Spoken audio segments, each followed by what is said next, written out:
Okay. Hey, what's up? We're live. Hi. Oh, we're recording? We are live. Wait, here I am fixing myself. It was just like 5 seconds ago. Hi, y'all. We're back. Hey. We are listen, we have some exclusive tea for you all. Oh my gosh. I'm not going to jump right into it, but just know that we have the juice, okay? Well, Whitney's got the juice. I got that juice. But yes. So, yes, I had an amazing weekend. You just got back from Vegas. I did. And you had a great time. I had a great time. It was the most honest. It was the most surprisingly amazing trip that I've had in a long time, because initially the trip was a struggle trip. It was a trip where what is a struggle trip? What is a struggle trip for our viewers? Girl, a struggle trip is when every fucking planning stage of the fucking trip is a struggle, okay? So when it comes time to plan, to book, especially when it comes time to hand over some money, it's a struggle. Yes. You get crickets, you get no responses for days. People alienating the group chats, but posting on Instagram, all types of shit. So it was a struggle. Okay.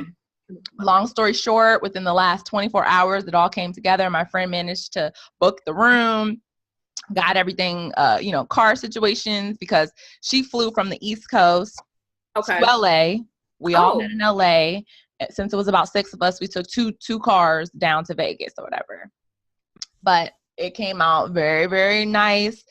We had a very nice room at the Hard Rock, overlooking the rehab pool party. So it was super lit. Nobu was in our hotel, so we had a family-style dinner at Nobu, which was amazing.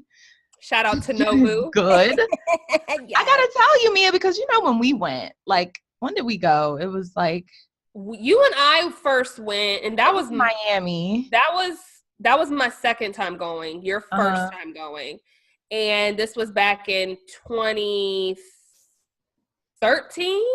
Yeah, it was a minute ago. And I was on a very tight budget. On top of the menu isn't the best as far as if you don't understand, like, they have a lot of stuff where you're kind of like, what is that? I mean, or what? I think now they may have so much more options. Okay. So being that my friend kind of took care of everything for us, I didn't order it, but it was family style. So he just asked us a few questions, asked us what we like, what we didn't like, what we don't eat, what we do eat, and just started to bring shit out. And it was so good, because I don't eat raw sushi. I'm a shrimp tempura type of chick. I don't really do any raw anything. Right. But I ate it because, when in Rome, and it was amazing. It was amazing. And then on top of that, they had like beef sliders, tacos. It was impeccable. The food was so good. And they also, just to add into that, their menu changes. Oh, so it's like it's one of those menus. Now they do have their staples, but for the most part, it constantly changes. Because when I went in the Bahamas, it was totally different from. So it's one of those places where it constantly changes. It was amazing. It was amazing. So that was nice. And then after that, we decided to hit up the after party that Migos was throwing at Dre's, a popular nightclub in Vegas. And one of the girls I was with, she knew Migos. I don't know what to call him. I want to say like flunky. I don't know. He runs and grabs shit for Migos. I don't know. He doesn't have an official title. He's just part of the crew, but not part of the crew, but whatever. He was enough part of the crew to get us in VIP. Oh, yeah, that's all you need. Just need that one.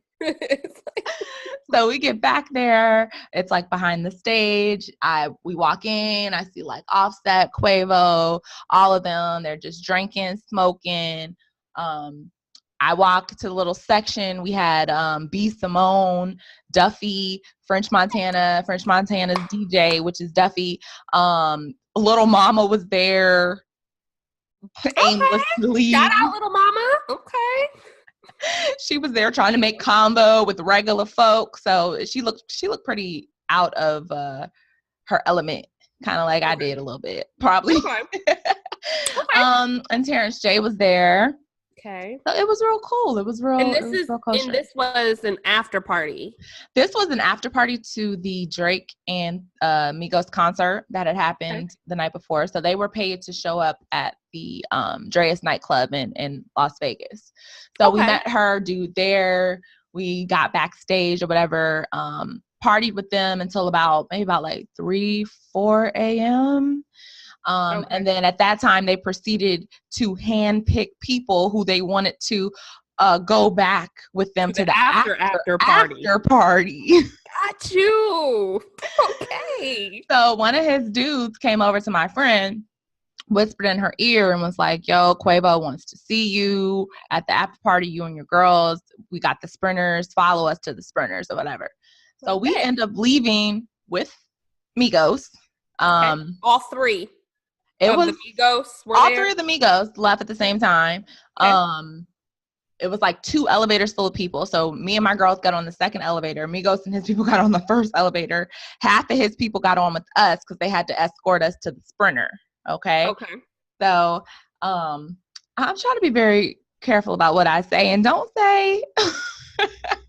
I won't say any names. Well, I only know one name. My friends don't watch this podcast, but shoot, we could be viral tomorrow and have 1 million followers, and I don't want to be like, oh, I can't roll to the next Migos after party. So let me just be careful what I say. But so we get to the villas.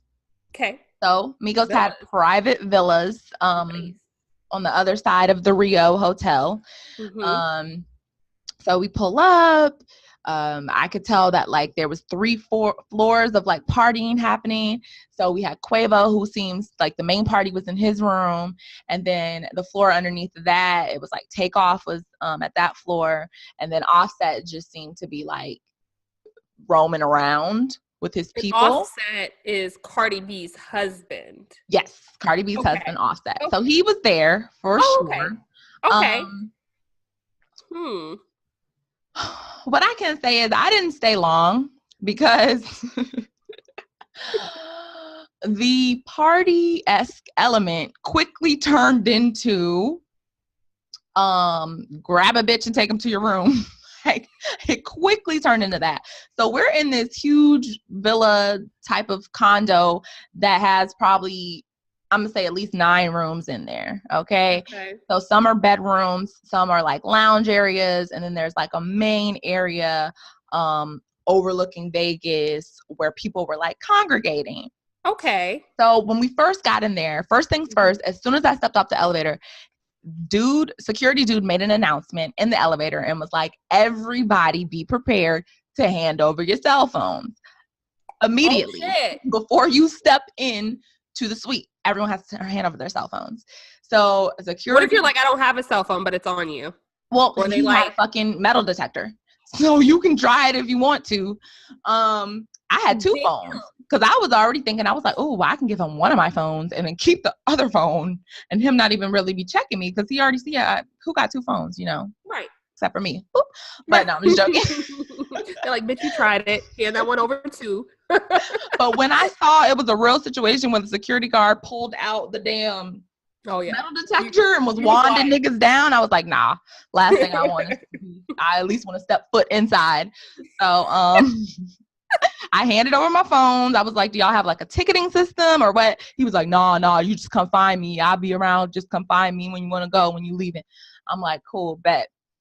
So at this point in time, oh God, this is where shit got kind of fucked up. All right. Oh my God, continue. I'm with 5 girls. Okay. 2 of my friends, one of them kind of already had a small history with Quavo because she's a bartender in DC, and they've exchanged. She's known him before he really blew up. So they've engaged. Exactly. They've already engaged prior to. Gotcha. So, and then my other friend, she had already been talking to his assistant. So those 2 friends of mine, they kind of walked ahead first. All right. Okay. I'm in the middle, and then there's 2 of my other friends behind me, 5 of us total. Okay. So as we line up to go into the suite, the security guard and some other guy who I guess is making like the decisions as to who can come in and who can't. He basically stopped my friend who is heavier. She's a big girl. Basically stopped her and was like, "No, you're not coming in." It was one, and then my other friend who was very, very dark skinned, she's a beautiful chocolate woman. He was like, "Yeah, who are you coming in here with?" So at this point in time, I'm just like, what the fuck? So they were rude as fuck to my friends. And so they felt some type of way and ended up being like, "No, I'm not going." So they kind of like ran out. Like as soon as we stepped in, as they were about to hand him the phone, because she was like, "My friend is already with Quavo, blah, blah, blah, blah," like trying to validate why she was there. And I'm just looking like, what the fuck? And she ended up just saying, "Fuck this," because her feelings got hurt. So my two friends, they just left. So I'm just like, y'all, we don't have a room key. We don't have a hotel key. Like I have to find, oh shit, I'm bleeping this out. I'm bleeping it out. I'm beeping that out all the way out. I will edit all night if I have to. So let's continue. So I said, shit, I have to find my friend because she has the hotel key. All right. Yes. So they were pissed. They had already walked outside. I can't leave because I had already handed dude my phone and he was like running around. Plus, we don't have a hotel key to get back. So I assumed. So I'm like, trying to ask the guys. I'm not trying to walk in on anybody fucking. So I'm like trying to ask the security. I'm like, "Hey, my friend, she's with Quavo. She has my room key. I just want to kind of get my phone and leave at this point because my other two friends can't get in, blah, blah, blah." And so it took me like a good 25, 30 minutes just to get the security guy to find my phone, to get in touch with my friend who was in one of the rooms. And then they had like a fleet of black cars waiting downstairs in the lobby. So it's like whomever leaves the villas, the black cars will take you wherever you need to go. So my two friends, they just took a black car back to the hotel suite or whatever waiting. And I came back like 30 minutes later with the key and stuff. Now, while in the process of trying to find my key and trying to get the security guy to give me my phone back, French Montana was there. Okay. Oh, French Montana was there. He walked in with his like two people entourage. He kind of looked around because we were all congregated in the living room, and he looked around and was just like, "Why ain't no music playing? Like, what's happening?" He was just like, "What is this? Y'all just picking off bitches to take to your room?" Like, because it was basically like Migos, the ones who weren't already in the rooms with women.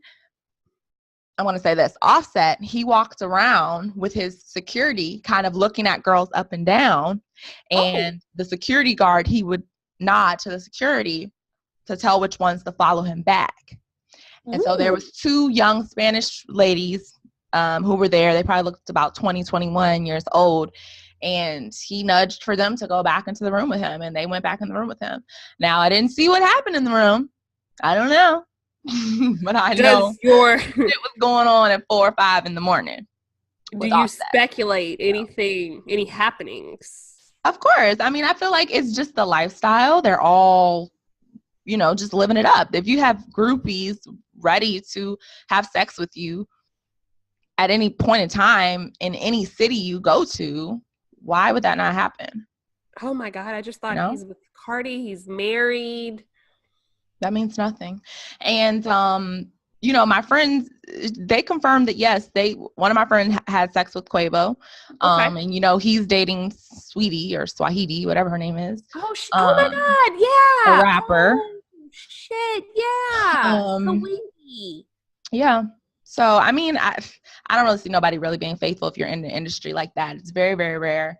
I was really surprised about Terrence J because while he was in the VIP section, he was very nice to all of us in the club. Like, he was talking to us, even though he didn't know us, but he looked as if he went home with a Hispanic woman, whom he kept grabbing on and trying to get her in his section. So I'm just saying this to say that I don't know if anyone really in the business is super faithful, period. That's all I'm gonna say, especially when you're a mega star like Migos, I will add to that. So I went to the Kevin Hart, what is it, a concert comedy show over the weekend, and it's titled The Irresponsible Tour. And of course, he had to reference his indiscretion or his what he would consider his hiccup, his fuck up. That's part of his main storyline, I thought, for his new show. He didn't stay on it for he stayed on it for about 5 minutes, and then he just like hopped over it and moved on. But he was like, I'm just gonna say that what happens in Vegas does not fucking stay in Vegas. Whoever was that in Vegas where he got caught up? It was in Vegas with a Spanish girl. The girl was like Spanish, and he was like, "I Spanish." It's a thing. He was like, what happens in Vegas does not stay in Vegas. And I wish whoever created that line would take it off the internet, because it is not true, So apparently Vegas is Vegas, it's titled that for a reason. I don't know if that's Vegas or in California or Antarctica, but, wow, that is juicy. And yeah, I can say it was something else, just being in that whole atmosphere of, I don't know, I really picked up that energy of like, I mean, these niggas, they living the life. They don't give a fuck. Like, they're coming into $1 million villas and one city after the next, one girl after the next. Because my friend said she ended up leaving Quavo's room early because he kind of disrespected her. Because how? Because like, in what way? She was like, well, she was on her period, and he didn't believe her. So she was like, "It's like my last day or whatever. I don't know if I'm still bleeding, whatever. I'm on my period." And he was like, "Well, I know you're lying. Like, I know you." He was like, "I want you to touch it and show me or something." That's and she's real like, nigga. Yeah. So she's like, "What the fuck?" So I guess she did it. I'm not sure. I guess she did it because they ended up having sex. And then right after, she was like, "Well, I need to talk to you about, tickets." She was like, "Me and my girls are here for my friend's birthday, and, I'm sure you can get us some tickets or whatever." And he was like, "What does tickets have to do with me?" He was like, "What do I have to do with tickets?" What the fuck? This would have been a discussion. First of all, I'm not fucking for nobody's goddamn tickets. But if I was to fuck for tickets, this is what Quavo. But the thing about it is, she already had sex with him. This isn't she wasn't fucking for tickets. She's fucking him because she'd already had sex with him before. Oh, that's right. This is that one. She had already known him. Gotcha. And but she told me, she said it in so many words that prior to this night, when they had relations in the past, he may have left her some money. You know what I'm saying? Okay. Given her something, left her something. Gotcha. So she took an offense like, "Nigga, you didn't even offer me no money. I'm not even asking you for money. I mentioned tickets after we fuck, and you're going to act like that? Like, what do tickets have to do with me?" And I guess in her head, because she has known him before he kind of blew up, she kind of figured they were some type of level of friends. But she said right after they fucked, he ended up messing with the 2 Spanish girls that had originally went to Offset's room, and he messed with her. He messed with those girls like right in front of her after she had sex with him, and so she ended up leaving early. Did she ever get the tickets? My other friend got the tickets. So my other friend who talks to his assistant got the tickets. The assistant put all 4 of our names on the list. We all got in. He gave them 2 VIP tickets. He gave me and my other friends just normal seats in the 100 section. And then halfway through the show, he pulled us into VIP too. So it was cool. I mean, at least they came through with something. But it's a crazy life. It's a rock star lifestyle, As I was leaving, the black car guy was talking to me, and he was just like, "Oh, why are you leaving? This isn't your scene." And I was like, "No, I was just here because my friends are here. It's her birthday, whatever." And he was like, "Wow." He was like, "You'd be surprised by a lot of the young ladies I meet. It's like they know they're not going to get anything out of it, but they still want to have sex with these celebrities." He was like, "Just to say I fucked a celebrity." And he was like, out of all the people that come through here and stay in these villas, he was like, I hate when Migos come here. He was like, they are by far one of the worst artists to stay here. They treat their entourage like shit, and they don't even barely pay them anything. And he was like, they treat all the staff like shit. Like, just rude, nasty. They always have bitches in and out all times of night, day. He was just venting to me. Once he found out I didn't fuck them, he was just like, oh, okay, so you don't even fuck with them like that. So he just started telling me everything. I was like, damn. It's crazy. That's crazy. A lot of people aren't humble, you know? Crazy. I'm trying to think about myself and if I was with someone who was in the limelight like that. And I don't want to put out the label that if you're in the spotlight that all celebrities cheat or whatever. Right. But at the same time, you know, like niggas gonna cheat who don't got no money. And then you add the level of fame, the access, the power. Don't be fine. I mean, it's already, you can be now. Yeah. The deeper the pockets, the uglier you can be. But I guess what I'm saying is, like, if you've got all those great qualities already working for you and you fine, like, I'm just saying, like, that's a different level. As a wife, yeah, man. Or someone who's on the other end of the commitment, I wonder how these women feel. Like, obviously they have free reign to be like, if they feel that uncomfortable, they can just leave. But I don't think they feel uncomfortable at all. But that's what I'm saying. Like, the high of it, I could definitely see how it can be addictive. This like lifestyle, you know what I'm saying? Because like for the woman, for even the woman, because it's like you get a taste of it, even if it's just for 24 hours or 48 hours, you get a drastic change in lifestyle. Like, for those few hours I was backstage and at the suite party, it was just like, damn, I felt slick wealthy for a second, you know what I mean? Like, and then the people who are all the normal people in the crowd looking at you like, how did you get back there? Like, what are you doing? You know what I'm saying? Like, it's just an addictive type of feeling. Those people, you know. Yeah, leaving out and, a black car just takes me wherever I want to go. I don't got to pay nothing. Just pick me up and take, it's just that lifestyle. And like, I even had a hard time at work today. I'm just like, what the fuck am I doing? Motherfucking 9 to 5. Fuck. I feel you. I mean, oh my God, it's so hard to go back to normal life, you know? Girl, I went to the NFL draft when it was in New York. It was the last one that was in New York. And we were there for a player. He was in the first draft. So really good player. And everything was just taken care of. I was treated like a celebrity. You know, New York, you're known to have to call the cat, like, get a cat. Like, it just, we didn't have to worry about anything. A driver was always there. My meals were always covered. 40/40 club. You went. I was like, was I with you there? Why am I talking about you? I don't know.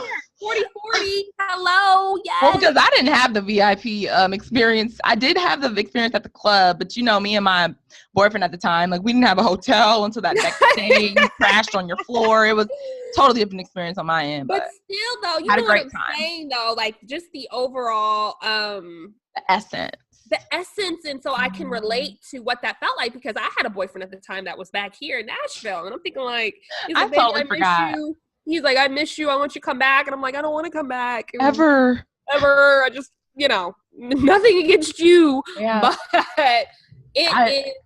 I can see where it's addicting. I can see where you get caught up. And I can see why women who are married to entertainers or rich people, they would stay even after being cheated on. It's like, fuck, do I give up this fucking lifestyle and go back to slaving at a job, or do I just let this nigga cheat?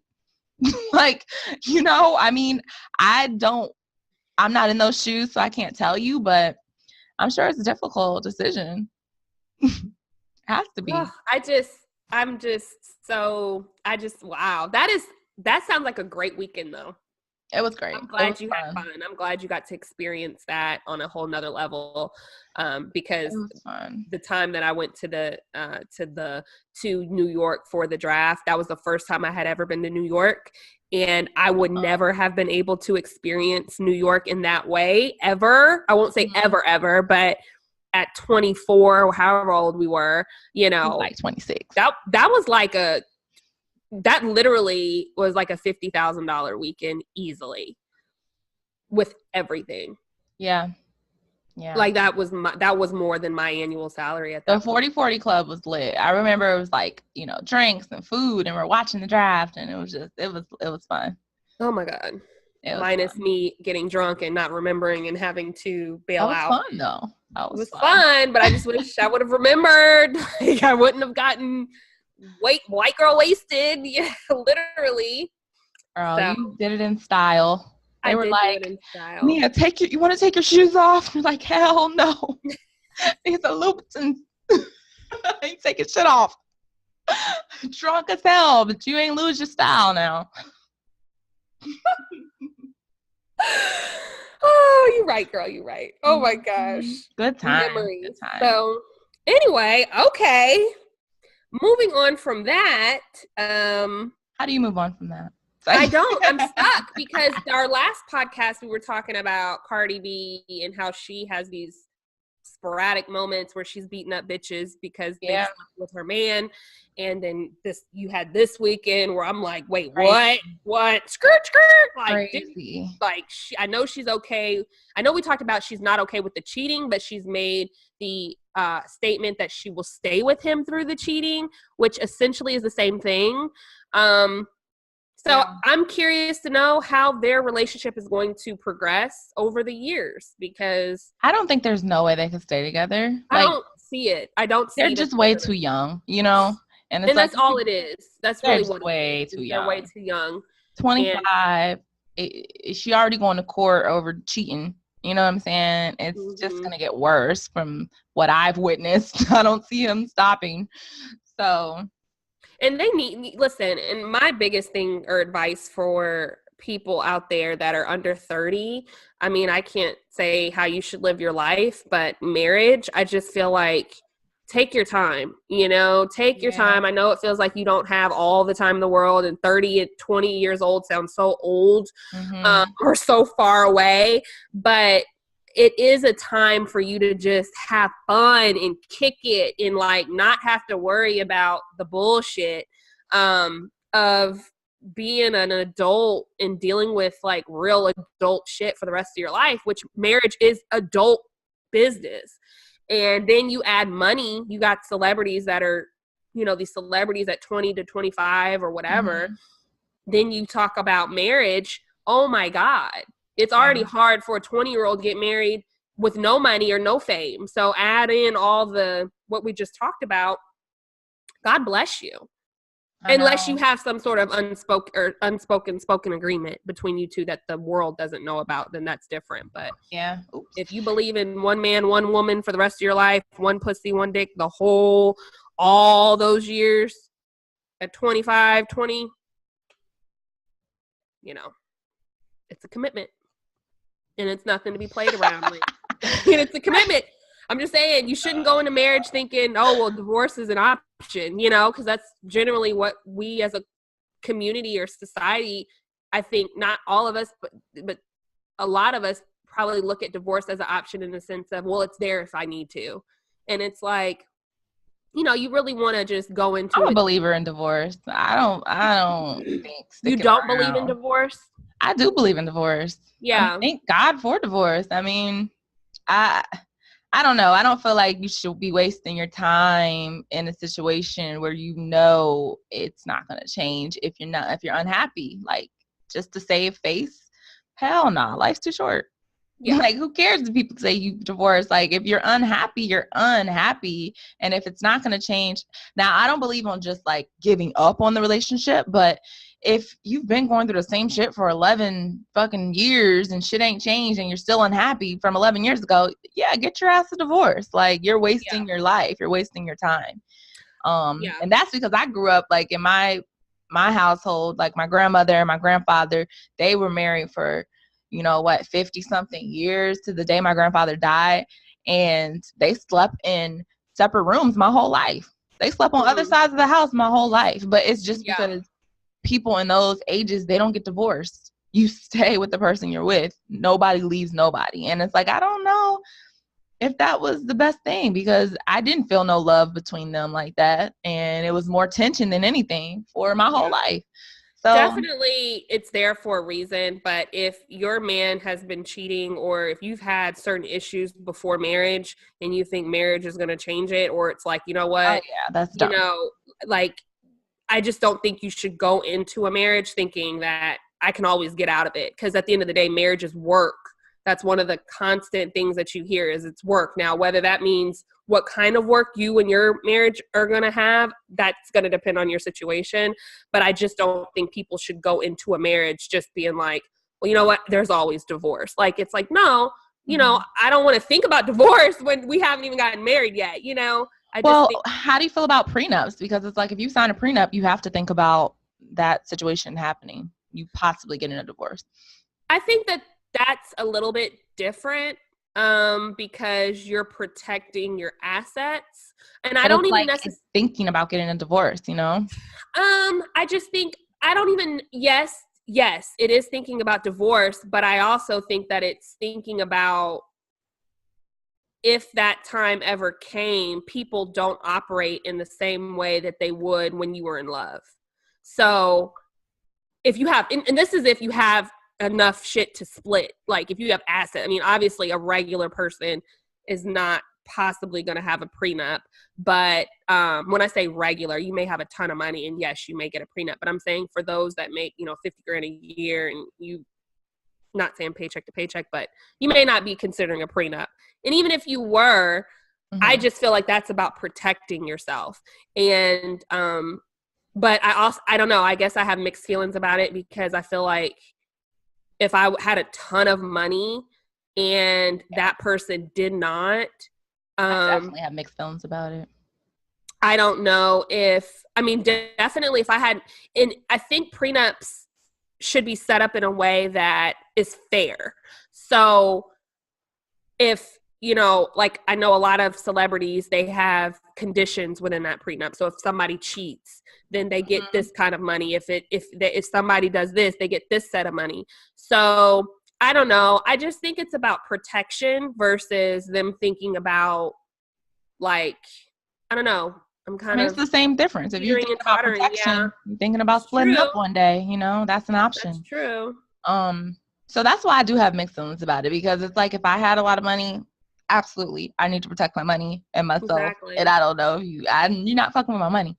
But then at the same time, if somebody asked me to get a prenup, it's kind of just like, damn, why are we even getting married if you already thinking we're going to get divorced? Like, I don't know. I would absolutely sign a prenup. Like, I would sign a prenup too. Yeah, but I would absolutely lie and say that my feelings wouldn't be a little bit in the back of my mind. I would think, well, damn, do they think they're going to divorce me? Like, even I see what you're realistically, saying. Maybe that's not a fair thing to think, but being emotional and a woman, I probably just feel in some type of way like, well, damn, do you think we're gonna not last, or I know the prenup that I would be signing, it would be fair, and I'll say I don't think it's a point of being fair or not. It's just the fact of, I don't know. I've never been with anyone to the point of we're getting married, of course, but it's just like, if I was at the point with someone and I feel like we're so in love where we're gonna get married, I don't know. I think my feelings would kind of be a little bit hurt if they wanted to give me a prenup. And the only reason why I don't feel that way is because I would be asking for a prenup myself.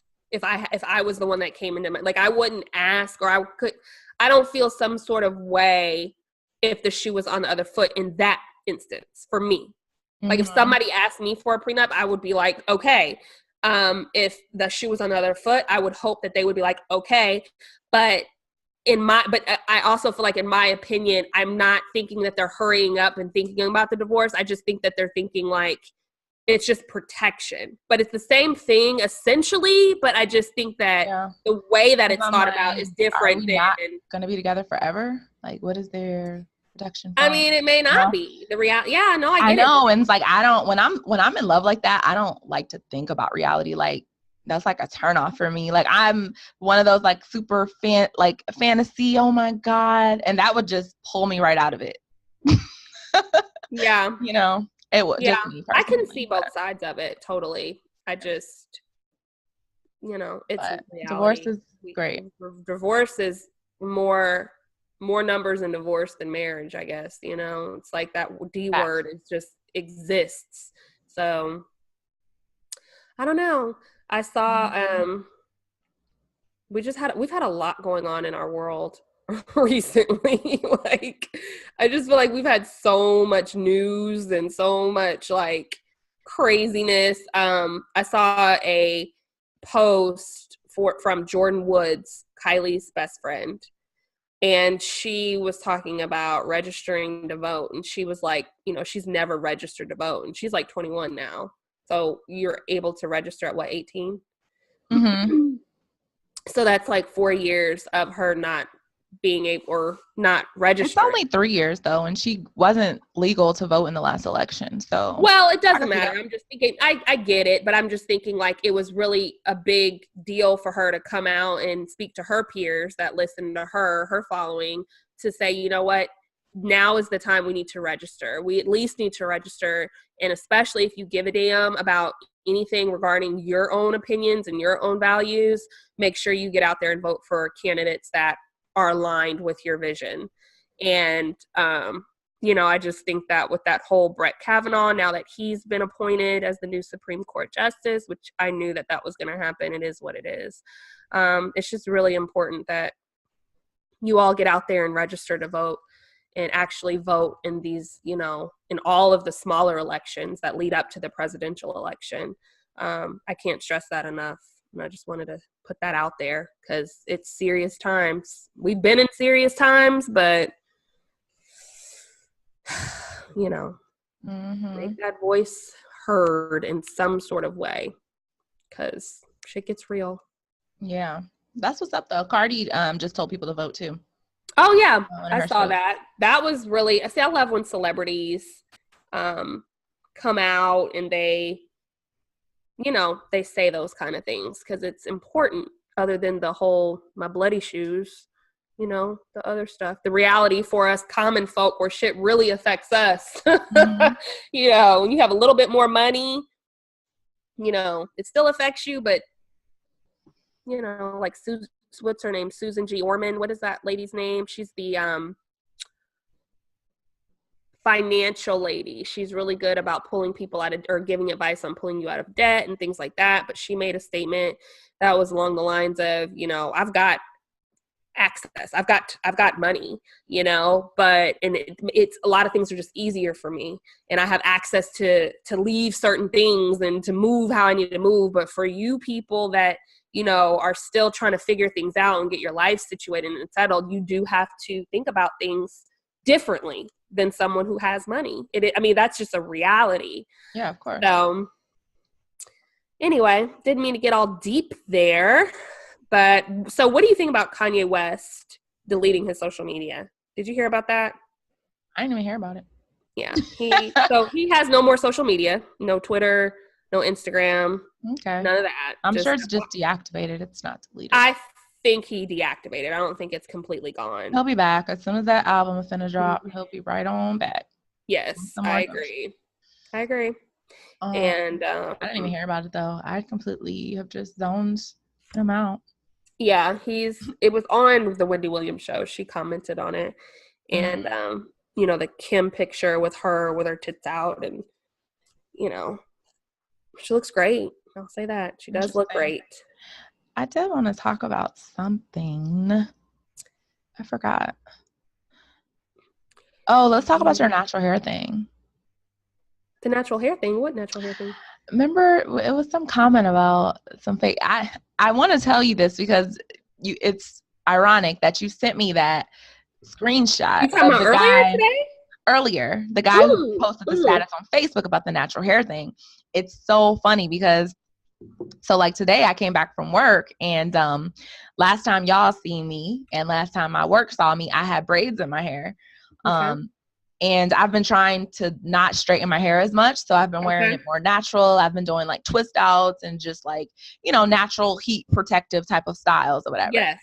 And so when I came to work today, obviously my hair is all, natural. Mm-hmm. I just put some roller sets in it last night. Yeah. And so my manager, she's like, "Oh, hi, Whitney." I'm like, "Hey." She's like, "Oh, new hair." I'm like, "Yeah." She's like, "You cut it?" I'm like, "No." She's like, "Oh, you poofed it." Say what? I poofed it. I'm like, I'm black, right? Like, this is my natural hair. Like, it grows poofy. Like, do you wear your hair straight? I know that you wear your hair all different ways. I wear my hair all different ways. You do wear your hair all different ways. Natural, twist out, braids, cornrows. I like to switch my hair up a lot. Mm-hmm. It was just blonde like 2 months ago. Mm-hmm. So it's like I switch up my hair a lot. And it's like I've worn my hair natural before. You know what I'm saying? But it's like, I guess because I've been wearing, like I wore some clip-ins before I had my braids. So, every time you get rid of weave or extensions, your normal hair looks shorter because you are used always. You know what I'm saying? It just seems shorter because you've been wearing extensions and shit. So I don't know if it's because I had on the braids that were kind of long and she's just like, "Oh, you cut it." And I'm like, no, didn't cut it. She's like, "Oh, you poofed it." Yeah, poofed it. Wow.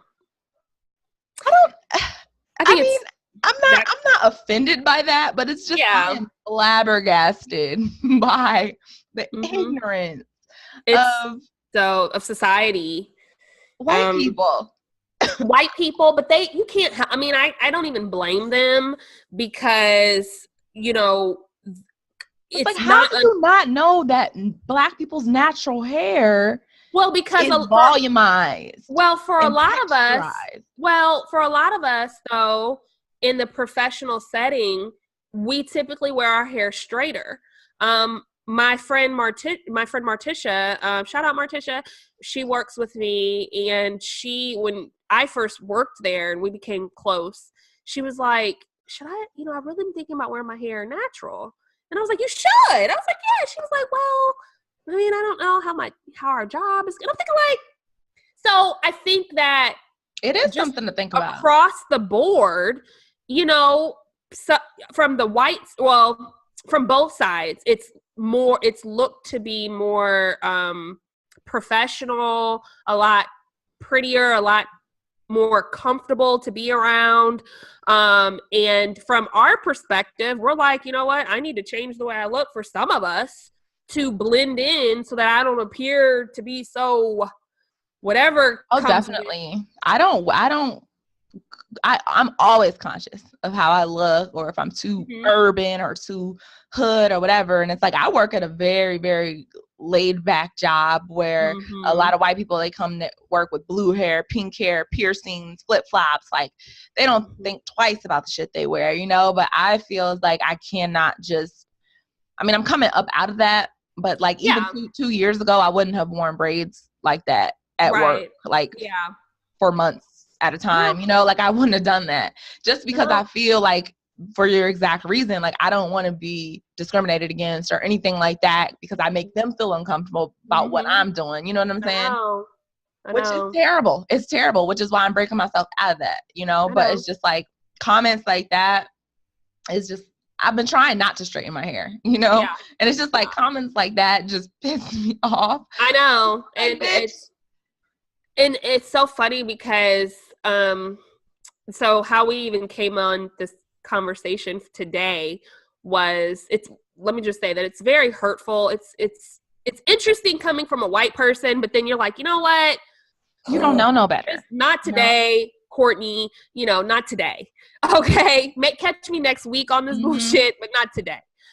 It's even more hurtful, I think, coming from our own people. And I don't want to even put it on just the black man, but even with certain women of color, we tend to have biases on the whole natural hair thing. And the one great thing that's come out of this within the last, I don't know when natural hair, it's always been around, but to me, it's become more of a thing here within the last couple of years, maybe I don't know, maybe 5-7 years. I don't know. To where people are actually celebrating it. Like it's, you know, and I've said it before, my hairdressers, both of them, they're like, we rarely do perms. I mean, from, you know, 5-7 years ago. So that's great.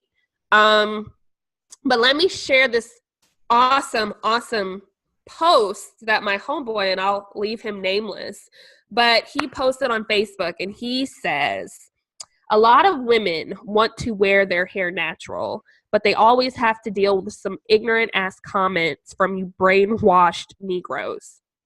If you don't like the black woman in her original form, just be quiet. Go stand next to Kanye West at the sunken plastic surgeon's office and wait there, old Build a Bear ass Negroes. Okay? So 2 snaps for that.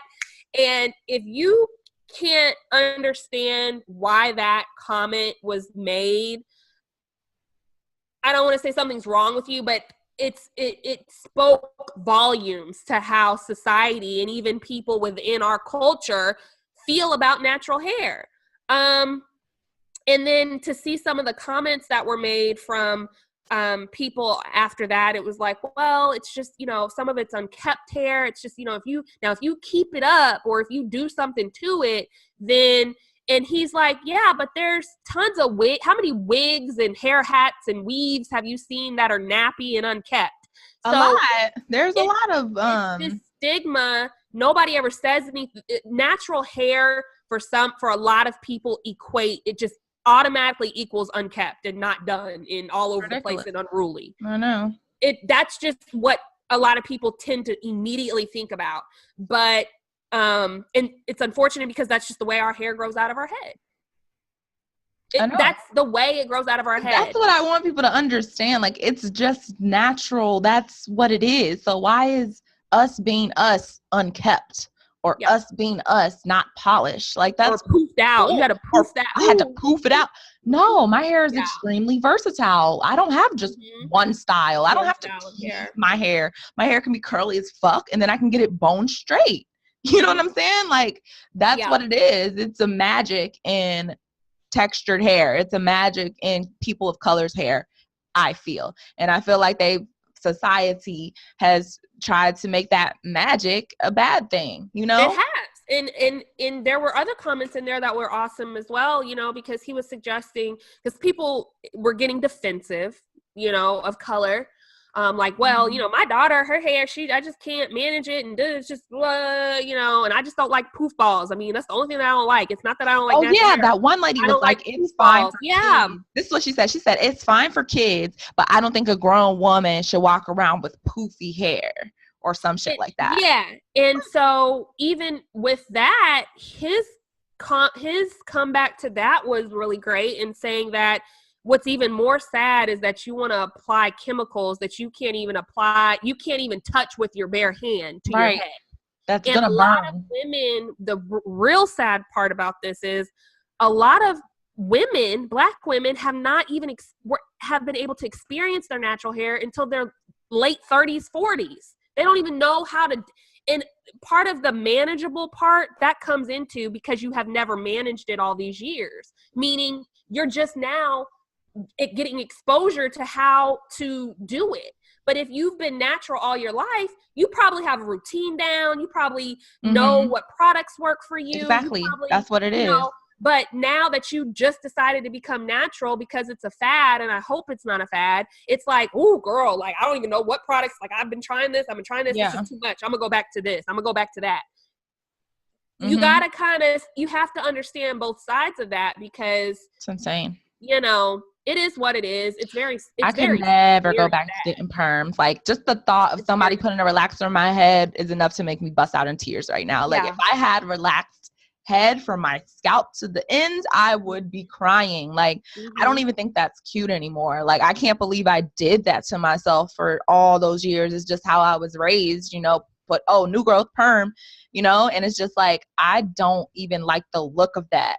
I saw some old pictures of my hair when it was wet. It didn't even curl. Girl, because it was like stuck, you know, just stringy. I don't like it. No like it just flat. I hate it. Like I hated and I hated to get perms. I hated how perms looked on me when I got a fresh perm. I never liked it. I was like, it's going to be better in the next couple of weeks because it'll be, the volume will be back. But that first application and that first hairdo after you get a perm is like this. Sends your hair out. Your hair is really stuck to your face. So it's a mess. I can't. And the fact Black women actually make comments to, make other women feel bad for wearing their natural hair. I just think that's like a self-hate type of thing. Like they can't stand their own natural hair. So they're going to make you feel bad about wearing your natural hair to make them feel better about not wearing theirs, Yeah. Because again, as he said, he was like, wigs and weaves, they don't get that same they don't get that same connotation. Like we're just talking about natural hair. And the first thing that you guys bring up, well, as long as it's done. Well, how come you don't say that about a wig or a weave? Well, as long as you got your wig and your weave, no, we feel that way too about wigs and weaves. No, but we're talking about natural hair. And that's the first thing that you said. It's not manageable as long as it looks kept, as long as you comb it, and it's just. It's like, why is that even what you're thinking? That's the first thing. That's the first thing you think of. And then when you think about, a person with naturally straight hair, you don't think about it being unkept. You don't think about it being dirty or greasy or you know what I'm saying? You don't think about it. You don't. You think about it. Oh, it's polished. It's straight. It's polished. It's sleek. I can get a comb through it. The fact of the matter is all types of hair can look unkept. Sure they can all look unruly. They can all look dirty. They can all look, there is no one texture of hair that is better than the next. Now, and that's just the reality of it. And so I do want to say this because this was really, really, really, really profound. And we've talked about this, I think, in our first podcast. And this just tied it all together for me as far as what it was that I was trying to communicate. He says, quote, let me tell y'all something. Lean in so you can hear me. And I was like this, even though I'm reading it, I was like this, reading it.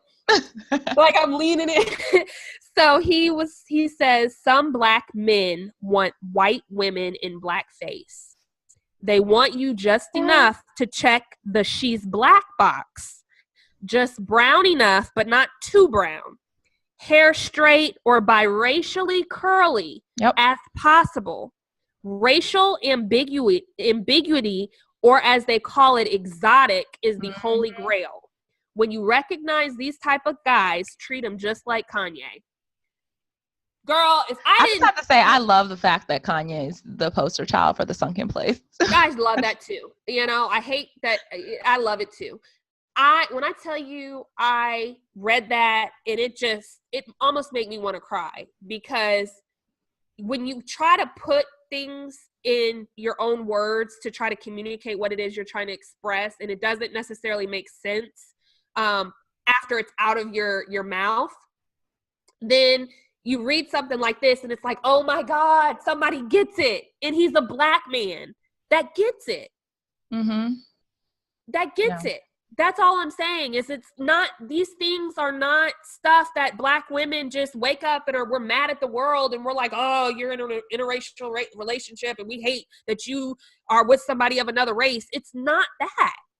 It's really, honestly, it's not that. If it's love, we want you to love. But there also is an issue with Black men wanting another type of situation or a look of a woman, but they want you to be just Black enough to check that Black box. Yeah, I think that's pretty evident. It's very, very popular now to be urban, even if you are white. It's very popular to take on those urban qualities, and that's why you find so many white people wanting to say nigga and all types of, they want to be down with the rap and stuff now, but they weren't listening to that 10 years ago. It's the trend now. That's what's popular. So it's just crazy how Black men, a lot of them can't see it. It comes off like, oh, here come the Black women hater comments. Here come the dark skinned women comments hating. And it's like, where do you think that comes from? I just don't believe that people don't see that. I think they put on a good face and they may try to deflect and say, oh, Black women are angry. And it's just because they don't want the truth to be out. They don't want to admit it, but they know, and deep down inside they know. And I just feel like anyone who first and foremost wants to be with another race besides their own race, there's a level of hate or something you don't like about your own race, or it's something that turns you off about yourself or your family or the people you grew up with. It's something, because if you automatically go for, I like every other race except my own, it's like, well, what do you despise about your own race so much? You know what I'm saying? Like, it has to be a reason for that. I don't believe that just happens. You know what I'm saying? Like, it's one thing if you date equally, you know, I'll date whoever. But if you go out looking for, like that guy said, oh, just black enough, racially ambiguous. She's not too brown. Her hair is not too curly. It's kind of there's like something that you are running away from. There's something that you don't want to be associated with. And it's like, you have to ask yourself, why is that? You know, but a lot of men, they're not asking those questions. They'd rather just do them and make black women look bitter and angry. And, you know, yeah. I mean, you took the words right out of my mouth. The one thing that I would ask you your opinion on, because I have some friends that have kids, black sons, that grow up in predominantly white schools, because, you know, private schools or, you know, the better neighborhood schools, and they're predominantly white. What do you say about those kids that then graduate and then they also matriculate and go to a college where it's more white, you know, aesthetics population? So naturally they're going to be, you know, attracted to what they see on a day-to-day basis. Because that is a reality too. You know, a lot of these football players, they go to these schools and they, you know, get drafted out. But while they were at that school, they were around nothing but a lot of white, other race women in their faces. So, you know, that also is not a problem, but that is also a thing where I'm like, I get it. I mean, I do get that part of it. I get that too. I did grow up for the first 10 years of my schooling, all white neighborhood, all white, like one of 4 black people in my school. So, and I did have crushes that were white. But it never stopped me from liking black people. You know what I'm saying? Like, I still listen to black music. I still liked black celebrities. I still like, even though I was picking up a lot of qualities from my Caucasian friends or whatever, it's just like, I still held on to me. And I don't know if that was because of like my household or my family. I don't know, but I still, in a way, like, I remember listening to hip hop and rap songs and my friends be like, oh my God, what station is that? Who is that? No, because it wasn't cool then. Like, black culture wasn't cool. Like, it wasn't the mainstream shit like it is now. That's what people don't understand. Like, back in those days when I was in elementary school, it was like Backstreet Boys and Britney Spears and Christina Aguilera. You know what I'm saying? Like, not a lot of black people crossed over into white people's worlds. It was totally separate back then, you know? And so now it's just a totally different time where everyone listens to rap. Everyone knows black celebrities. Everyone, you know? Everyone. So I don't know. I just feel like at this point in time, even if you do grow up in an all-white school and you are around all white people, just with social media and just like being able to connect with whomever you want at any given point in time, it's still like, that's your preference for a reason. You know what I'm saying? And a lot of the time, like, say I went to an all boys school or an all girls school, you know, like, okay, people I want to date, does that mean everyone there is going to be gay? You know, like, if you're going to go and seek who you want to seek, regardless if they're there around you or not. I see both sides. And I also, this is just advice for those that, you know, have kids in predominantly all white or all black, whatever the case is, one race of a school, not so diverse. One of the pieces of advice that I was given when I was considering putting my son into a predominantly all white school was like, make sure you keep him, though, associated with things outside of the school that are predominantly, or, you know, have his race, you know, so whether that's church, whether that's basketball camps, whether that's, make sure he still has that side. Yep. You know, because even for me, I grew up my whole life in predominantly all white neighborhoods, and I lost my identity. I'm not going to lie. For a moment, I mean, for a long period, I was talking to my mama like I was, you know, Lauren and Chelsea, thinking I could get away with the same type of stuff. I literally lost my identity, and I'm so happy that I went to a HBCU, because, and I did go to a few more Black high schools, but you know, and I loved it. It was totally different. I thought everybody was going to hate me because I was called the Oreo.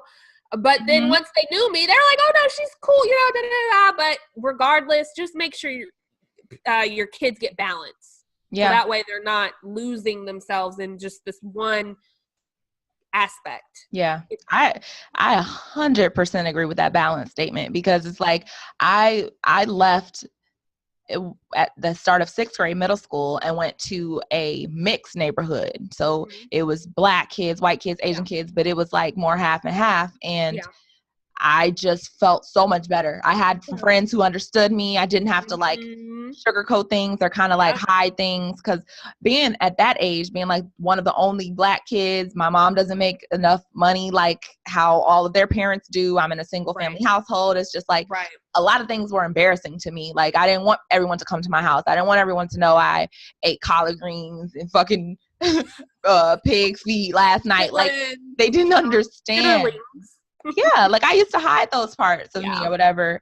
And I just felt so much more myself like when I moved to a mixed neighborhood, and even more myself when I went to a HBCU. Like I just felt, I'm just so grateful for that experience, because had I stayed in white schools my whole entire life, I don't know who I'd be or how I'd be talking or acting, or maybe I'd be rejecting my Black side too, because they damn sure did not let me forget I was Black, you know, like being at that school. Like I'm not going to say all of them, but it was obvious that I was different than them, and they made that be known. So I don't blame kids who may possibly want to shun their Black side and kind of fit in more if they're in that environment their whole lives. So that's true. I mean, it's just a reality.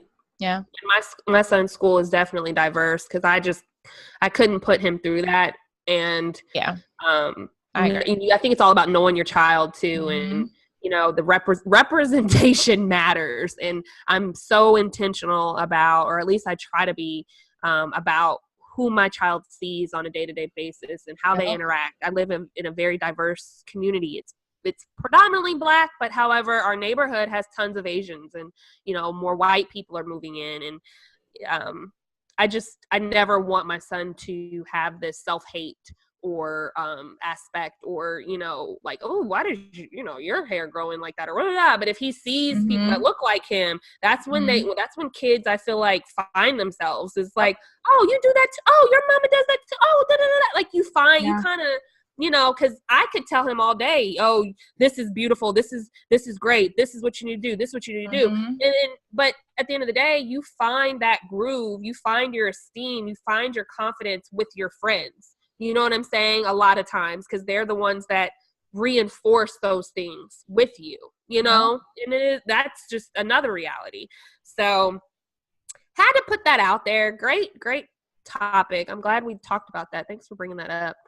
Did I bring that up? I don't remember. Well, we went into you brought up the whole comment. Oh, yeah, because my supervisor common hair poof feature. We kind of segued it, but yeah, so... Definitely a conversation that needed to be had. For sure. So before we go, I want to talk about this before we go. Okay. Living in this social media era that we do now. All right. Okay.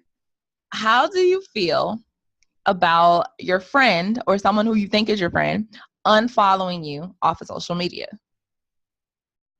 Because Blac Chyna and Amber Rose. In context. Like, well, I feel like Blac Chyna and Amber Rose, we've all seen them. They're very cool. They're very connected. They're very supportive of each other. And I guess we haven't seen them together in the last month or so.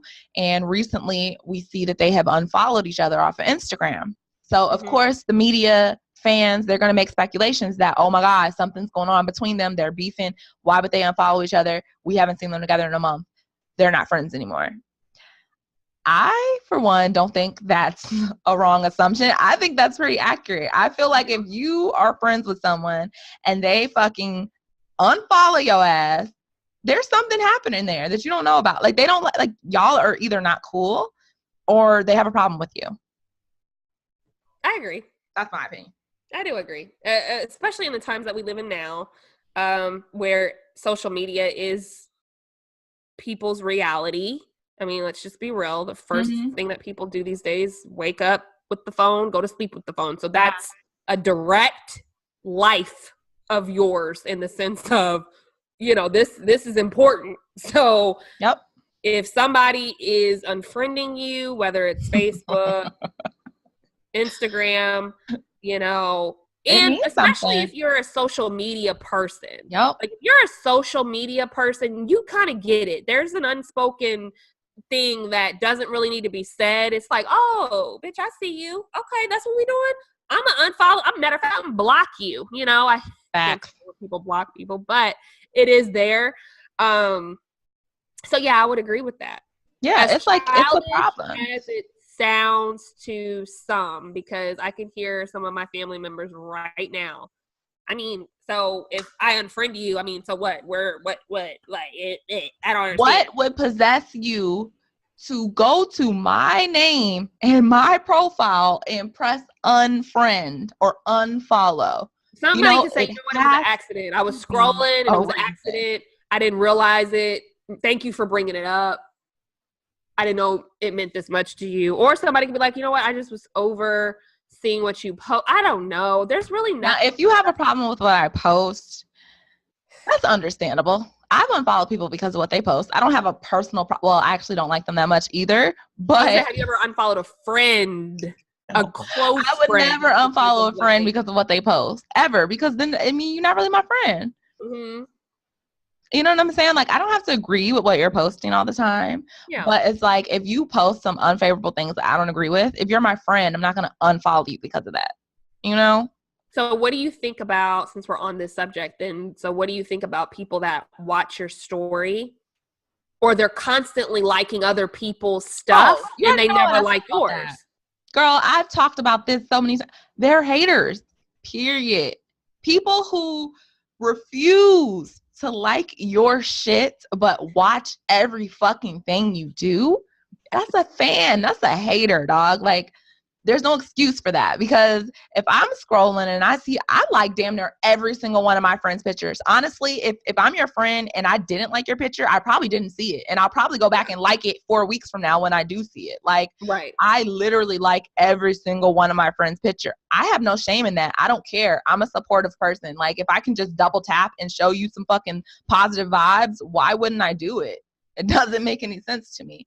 So what about for the person who's not necessarily a liker, like they don't really like a whole lot of, they'll like occasionally, but I think that person has an inflated ego and it's something up with that. I don't understand people like that. When you're a watcher but you're not a liker, it's like, I actually had to check one of my friends about this because we were out, and you know, this is a friend of mine who I've been hanging out with for a long time, like maybe a year consistently. We got really cool and we was hanging out like every weekend. We was going to all these events together, whatever. But she never liked my shit. And so I'm just like, First I was like, oh, she don't really be on there like that. And then I was like, oh, she do be on there like this. So I forgot what happened. Oh no, we went out one night and we was at the bar and we were talking to some guys, and I had told this guy, I was like, oh yeah, I just left this event. I met this artist. It was Kaylani. I was like, I met Kaylani or whatever at her little show. Oh, I remember when you went. Yeah. Mm-hmm. And he was like, oh, that's dope. I love Kaylani. And he was like, yeah, you got a really good picture with her. And so I was like, girl, how would you know? I was like, how would you know? I mean, do you even see my pictures? I don't think you've ever liked one picture. I was like, how would you know what my picture looks like, you know? And I was dead ass serious. Like, and the dude was looking like, oh shit. Oh shit, when I walked up into it. And she was like, I do. She was like, I can't like every picture. I was like, you can't? She was like, why not? But you just admitted that you saw it. You acknowledged like, you saw it, but you don't like it, you know? Yeah. And she was like, I mean, I can't like every picture. And I was like, why can't you? I like all my friends' pictures. I was like, but you don't like no pictures. you know? And so at that point in time, I didn't feel anything petty about it. If you're going to reference my shit and you don't like none of my shit, I'm going to reference it and I'm going to call you out on it and just be like, how would you know what I post? You've never liked a single picture in 6 years. The fuck? You know? And I'll tell you this, ever since that day, she likes all my pictures. Really? And we still hang out. We real tight. She likes every single one of my pictures. She don't let a picture go by without liking it, because it really makes you think, because maybe people aren't thinking, oh, I look like an unsupportive person. Maybe they're just not thinking about that. And maybe they're more so thinking about, oh, I don't want my name on every picture saying I liked every picture. But it's just like, is your ego that big where you can't be seen liking other people or liking other people's stuff or being supportive? Like, you must have a really big ego if you don't want anyone to know that you like or support the people around you. You know, like, I don't understand why. It doesn't make any sense to me. I think for me, as a friend, I don't need you to like every single picture. It's the people that watch my stories all the time and they like they like all of anyone else's picture except mine. Yeah. Like, they may occasionally drop me a like, but you constantly watch my story and you don't like my pictures. Mm-hmm. I think that is fishy. It's like it's one thing if you have friends that, you know, they like, and it's like, okay, they missed one or two or whatever. But when you constantly watch my story and you don't like, and I see that you're liking all these other people's, you know, posts, I take that personal, because I'm like, why even follow me?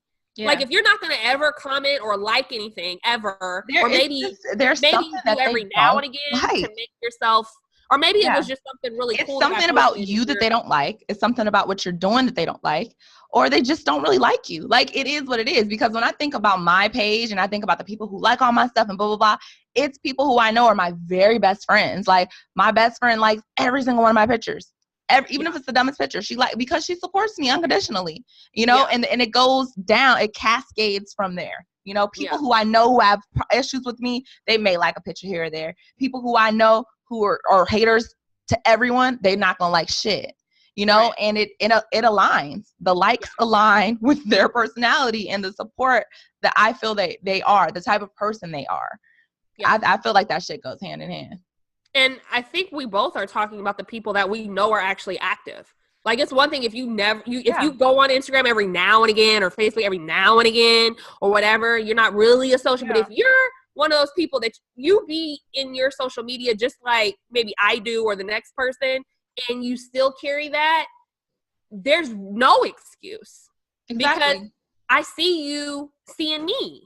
And it is what it is. Ever since we got a big deal, but since we got IG stories, that little dead ass, fake ass line, "Oh, I don't be on there." Yeah, it don't go no more, because we can see you on there. I don't care if your last post was 2016. Yo ass be on her every day, because I see those eyes next to your name on my story every day. Exactly. So all those ghost followers or ghost people acting like they never got on Instagram. Yep. Nah, we see you, bro. Man, let me tell you right now, if Instagram ever did what Black Planet did, which was anytime somebody came to visit your page, you could see who came to your page, Instagram's gonna be over. I don't know, because so many people are gonna try to create all these. They already do it. Create these additional accounts. The people that come to your page most are the ones who don't like your shit. Ooh, I'm telling you, haters never stop watching. Boom. Ever. And they don't like your shit. And I'll really piss the hater off and like all this shit. Like, I don't care. Like, I don't care. I am a person who gives love and support, and it's never going to hurt me to double tap someone and show them love and support, ever. Like, never. And I don't understand people who withhold that because it looks better not to like people's shit, or because you have an issue with someone. Like, that's ridiculous to me. Now, if they support you in other ways, but they don't like, I honestly believe there's a hidden agenda. There's a hidden thing that they're not telling me. Yes, if you're on Instagram, like, I have a cousin who's on Instagram all the time. She likes everyone's pictures. She may like one picture of mine every 3 months or 5 months, but she likes everyone else's pictures, okay? Mm-hmm. Now, to my face, this cousin is nice to me, whatever, and I don't really have any proof of any type of resentment or jealousy besides my own feelings about it. Right. But I don't know. I feel like the Instagram activity is physical manifestation proof, because I already felt this way about my cousin. And now, because of how she behaves on Instagram towards me, it's validated in my opinion. Yeah. I still like every single one of her pictures. That's my cousin. Yeah. You know? I don't give a fuck what people think about me. I'm going to show love until the day I die. Like, that's me. You know? That's who I am. So it's just like, but I peep you. Like, don't think I don't know what's up. I do know what's up. And I post shit like that all the time, like, because the people who don't like me, they always watch my story. My story has hundreds of views all the time. People are always watching my story. I don't always get hundreds of likes, but I'm gonna get hundreds of views, period. That's crazy. That is, I mean, it is something to be thought about, especially in today's culture, because everything is social media. It is now, so it's not like in their hand. And unless if you have the Instagram app on your phone, you're in that bitch. I don't give a fuck. You have to delete that app to not be on Instagram. That's true. That's true. I get it. No way. So, in my opinion, Amber Rose and Black China, something happened. Okay, they're not cool no more, and it just came out that Amber Rose is dating Tyga's best friend. So I don't know if Black China's taking offense to that, because that's Tyga's her baby daddy. So maybe she doesn't want her hanging out with Tyga's people. I don't know. Plot twist. Okay, so we got to talk about this before we wrap up, because then if we wait another week, it's going to be null and void. Tamar Braxton. I know we were going to wrap up the reunion. God. So did you catch the reunion, or not the reunion? The season finale. I'm over it. Okay, me too. I'm over Tamar. It was ridiculous. It was just like over Tamar. I've been a Tamar stan for a long time. Mm-hmm. She's done a lot over these last several years, but at the end of the day, I've always kind of rode for her, or just kind of been like, you know what, she gets a pass. After watching that season finale, really after watching the episode before the season finale, I was already put off. But I was like, let me just ride this out. Season finale was worse, though. The second part. The second part was by far a shit show. And she's so disrespectful. I'm not with that generation that's like, no, if you're an adult and I'm an adult, I don't care how many years older you are, you gonna give me what I did. Like, and girl, she's older than us, so she should have way more respect. She's 10 years older than us. Yeah, and so I just felt like, I don't care what Missy Yonla said. I would never be rude like that. That was ridiculous. Just like, she was just such a bitch, and for Miss Evelyn to have to come in and again to tell her, listen, I'm about to whoop your ass like we back in 1970 whatever, like, to get her together. And even her other sisters were looking like they were scared of their mom. They were looking like, and Tamar was even kind of looking at her mom like, I'm not really even trying to hear what you're saying right now, versus how the other girls were kind of like, you know, that's mommy talking, like, you know, shit, like, shit's about to get real. Like, Trina jumped because she thought Miss Evelyn was about to smack the shit out of Tamar. She was like, yeah, you know, I was like, this is too much.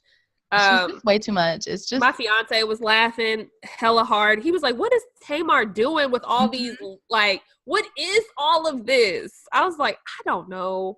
Girl, it's a lot of defensiveness.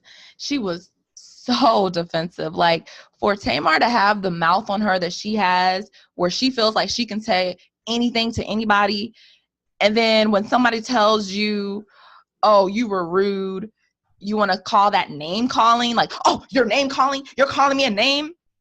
No, she said you were rude and aggressive because you were rude and aggressive. That's not a name. Like, that was your character in that moment. You know what I'm saying? Like, Tamar is so irrationally ridiculous. It's just like, her defense level is way up here. She's so defensive. Can't nobody say nothing to her without her being over the top. And then it's just like, she clearly has some things that happened in her childhood or in her past that she's not over. Because when she gets upset, she transforms right back into like a little child. Like you can see her turning into a kid as soon as she feels threatened or whatever. And this is interesting to me because I know it came out because Tamar went on the Wendy Williams show and talked about it, that she was molested or abused when she was younger. And apparently it looks as if it got cut from that season finale. But she told Wendy Williams that was part of the reason why she got so upset, because Ayanla brought up the molestation in the family therapy session. So it seems like they edited that part out. But if that's true, which I'm assuming is true because Tamar brought it up on Wendy Williams, that's a major situation. Like that should have been talked about, you know? And I don't know why they would edit that out when clearly that would actually make a lot of people say, okay, now we may understand where Tamar is coming from with all this deep-seated pain and hurt and resentment and anger. Well, she's also in the past, whether it was Braxton Family Values or Tamar and Vince, one of the two, she's admitted that she was been abused in her relationship prior to Vince. Yeah, no, she said she was child abuse, child sexual. Right. But I'm just thinking to myself, though, now that I'm finding out about the child part, you're also carrying that into your adult life. Yeah. And then also there has been talks around Vince being abusive, verbally, physical. There's been talks about that as well. So it's kind of like this repeat of pattern. And, you know, that probably stems from the child trauma. Or, you know, you just never know how that can come out in your adult life. But I'm just saying, like, she's clearly been through a ton of stuff from childhood to adulthood to up to probably last year from the final divorce. Like, who knows? But a lot. She reminds me of Nene in a way too. Like they both give me that. I think they're really good friends, defensive. Just they do. Oh, you can't say shit to them. You can't say anything to them. Like I see why her family kind of just breaks down around her, because it's just like, what the fuck is the point? She's gonna storm out of here. She's gonna cuss everybody out. It's just like nobody wants to go through that. Her apologies. I had to take it dose by dose because it was way too much for me. Way over the top. It was just too much. Way over the top. Like, I feel a part of me wants to say it was super genuine, and then I'm just like, why was she not crying? It was almost like an act, but then I felt like it was genuine, but then I'm just like, there's no tears, Tamar. You're just very dramatic. And it's like, I've been there. I'm a Pisces. You're a Pisces. Shit. I know when emotions can get over you all the time. Yes. But I feel like I haven't felt that out of control emotional wise since I was like a young adult, like 21, 22. Like, I just feel like I've been super in control of my emotions over the last like decade. And I don't understand how she's 40 something years old and is this emotional mess. Like, she's been dealing control. With traumas through her late 30s, probably, too. You know? She just needs a lot of help. She needs a lot of help. And I'm glad that she's not coming back to Braxton Family Values. I don't know why the show's even still going on. It's probably, honestly, this might be the last season. It needs to be. Because and if it's not, the next season, if Tamar's not on it, will probably be the last season, to be honest. But yeah, no, I think each of them, since it first started, you can kind of look at the progression, and it's just gone. It's not the same kind of wave pattern, and it's just gone down. They've lost themselves individually. Can I speak on Toni Braxton real quick? Like, Toni is so disconnected from that family. Like, she has no emotions at all. Like, she already said she don't barely like these people. Now it makes sense why she's damn near nowhere to be found usually throughout all the seasons. She always separates herself. She always removes herself. And it was kind of like, look, I did this for y'all. I did what I said I was going to do. Now do y'all. Like, she wants to kind of be removed. I think she feels like, too, a part of that is probably dampened her image. Not taken away from her legacy and all the things that she's given the world. Not in that light. But sometimes I feel like when you open up your whole life and then you also bring in these people, that it kind of just you know, to be honest with you, the only reason why I watched it was because it's the Toni Braxton and her family. Exactly. So the fact that it's become this whole big mess and it's not as funny, it's not as like lighthearted, it's not any of those things. It's really dramatic. It's very, very dramatic and not in a good love and hip hop way. I don't watch love and hip hop like that anymore, but I'm saying it's not even that kind of drama. It's like, y'all got some deep-seated stuff that y'all have got to take care of for y'all selves. Not for the world to make money off of, but from just a solid standpoint of mental health, y'all have got to take time. Yeah, it was cringy. Just watching it, it was like, oh, I should not be watching this. Like, this is y'all personal business, and y'all seriously personal business. Because I could feel Toni don't fuck with y'all, and she made it. She's like everybody. She was like everybody. I don't like nobody. You know what I'm saying? If we were not family, we would not be friends. And I was like, everybody. For the family in the back, everybody. And Tamar was hurt by that. Tamar was like, because Tamar has always seemed to be very close to Toni, other than the other girls. Like Toni will have private conversations with Tamar. It's like Toni kind of mentored Tamar up into the industry. The oldest and the youngest, literally. Yes, and they seem very, very tight. And it seemed like Tamar was hurt by that comment Toni had said. And Trina was hurt too, because even in the confessional part, she was like, oh yeah, I'm sure Toni said that because she's disappointed with us and she's mad right now. And I'm like, no bitch, she said it because she means that shit. Like, she don't fuck with y'all. She didn't shed a tear about it. She didn't shed a tear. When Tamar was like breaking down, everyone else seemed to be a little bit emotional about it. She was like she was clear-headed. Thanks, she was clear-headed. Yeah. She's just like, okay, thanks. She repeated that shit.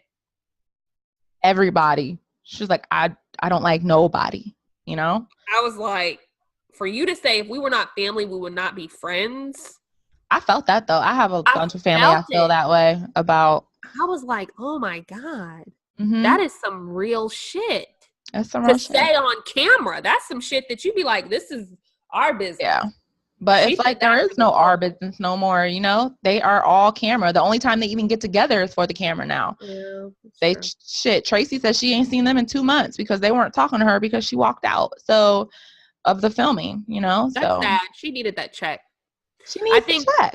I think outside of her saying this is my commitment, she was probably there because she was like, look, this is how I get money now. This is, you know, my added stuff that I've got. This is what I do now to take care of my family. So and she didn't have all those little tastes of fame like they had. This was her one taste. So it's like, I'm gonna milk this out. Like, I'm not about to just quit something because y'all want to quit it. And then what if I miss out on another business deal?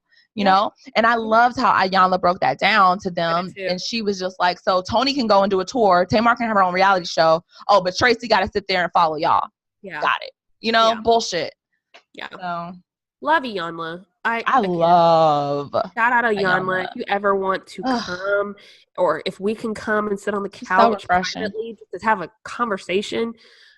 I want her to fix my family. Shit, my family is broken. My family is a lot of the shit that happened with them.